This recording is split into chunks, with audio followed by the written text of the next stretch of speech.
Lors du dîner en famille, papa a demandé si mon argent de poche suffisait. Quand je lui ai demandé « Quel argent de poche ?», son visage est devenu pâle. Pendant 4 mois, je me suis épuisée avec 3 jobs. Donner des cours particuliers à des lycéens, organiser des événements le week-end et travailler au bar jusqu'à 2 heures du matin. Cours jusqu'à 15 heures, puis cours particuliers jusqu'à 18 heures.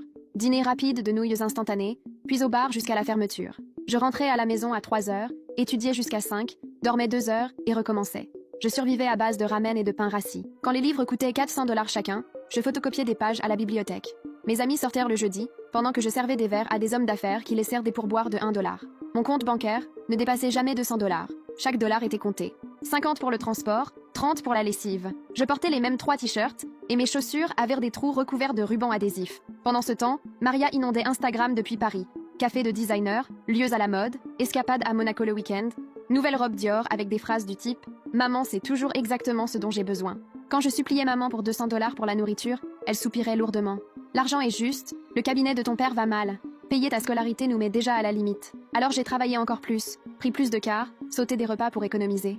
Vendredi dernier, tout a changé. Je servais des cocktails quand la pièce a commencé à tourner. J'ai essayé de m'appuyer sur le comptoir et puis... plus rien. Je me suis réveillée dans un lit d'hôpital, avec une perfusion au bras. Le médecin a été direct. Vous vous êtes évanoui par épuisement et malnutrition. Votre taux de sucre était dangereusement bas. Mon responsable du bar est venu me voir avec un air coupable. Même en travaillant double chaque week-end, prenez le reste du mois de repos. Cela signifiait perdre 1 200 $ dont je n'avais désespérément pas besoin. Un ami est venu avec des sacs de nourriture et m'a préparé des spaghettis. C'était le premier vrai repas que j'avais eu depuis des semaines. Pendant que nous mangions, il a dit quelque chose qui m'a dévastée.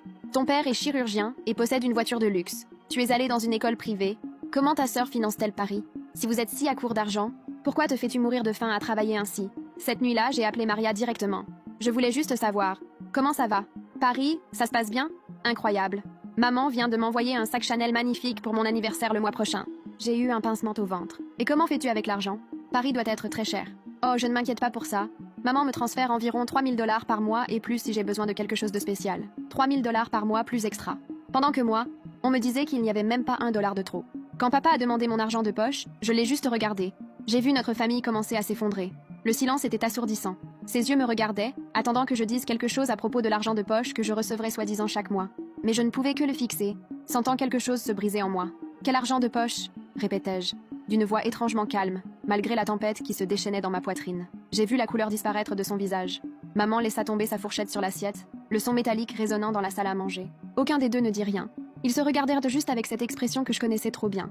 L'expression de 2 personnes prises dans flagrant délit de mensonge. « Chérie, on pourra en parler après le dîner. » Essaya de sourire maman, mais sa voix tremblait légèrement. La nourriture refroidit? Non. Le mot sortit plus fort que prévu.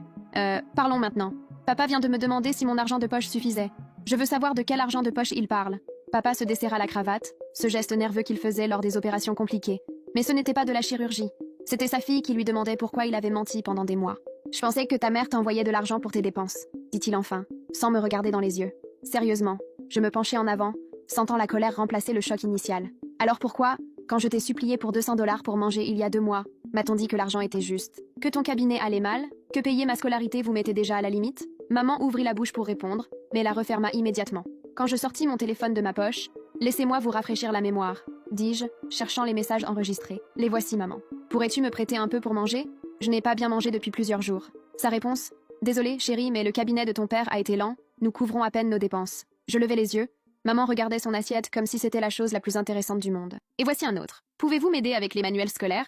Ils coûtent 400 $ chacun. » Réponse. « Fille, nous avons déjà payé ta scolarité. Nous ne pouvons pas supporter plus de dépenses. » Je posai le téléphone sur la table avec plus de force que nécessaire. Donc, pendant que vous me disiez qu'il n'y avait pas d'argent, vous m'envoyiez de l'argent de poche. Je laissai échapper un rire sans joie. Étrange que je ne l'ai jamais reçu. C'est compliqué, commença papa. Non, ce n'est pas compliqué. Ma voix se brisa légèrement, et je détestais montrer cette faiblesse. Vous m'avez menti, m'avez laissé travailler 3 emplois, dormir 2 heures par nuit, manger des nouilles instantanées jusqu'à m'évanouir dans le bar, et pendant tout ce temps, vous pensiez que je recevais de l'argent, ou pire, saviez que je ne le recevais pas, et ça vous était égal. Maman leva finalement les yeux, ses yeux brillants de larmes que je ne ressentis aucune pitié à voir. Nous ne voulions pas que tu deviennes dépendante, dit-elle faiblement. Nous voulions que tu apprennes la valeur du travail dur. Travail dur. Je me levai, ma chaise raclant bruyamment le sol. Vous croyez que je ne travaille pas dur? Je suis à l'université avec une moyenne de 3,9, tout en travaillant 40 heures par semaine. Je me suis évanouie de malnutrition il y a 3 jours, et j'ai été hospitalisée sous perfusion. Je vis papa frissonner à ces mots, mais je ne m'arrêtai pas. Vous savez ce que j'ai mangé hier? Un paquet de biscuits salés de la cafétéria de l'université parce que c'était gratuit. Et avant-hier? Rien. Je n'ai rien mangé parce que j'avais besoin de cet argent pour laver un change décent pour pouvoir aller à mon car au bar. Maman commença à pleurer ouvertement, mais j'étais trop en colère pour m'en soucier. Pendant que je mourais de faim, portant des chaussures avec des trous recouverts de rubans adhésifs, photocopiant les livres page par page parce que je ne pouvais pas les payer, je pris une profonde inspiration. Maria était à Paris, buvant des cafés de designer, achetant des sacs Chanel, voyageant à Monaco le week-end. Ta sœur en avait besoin.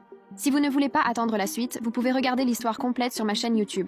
Cliquez simplement sur partager, puis sur le lien YouTube ici, sur mon profil, ou recherchez la chaîne Master Reddit sur YouTube.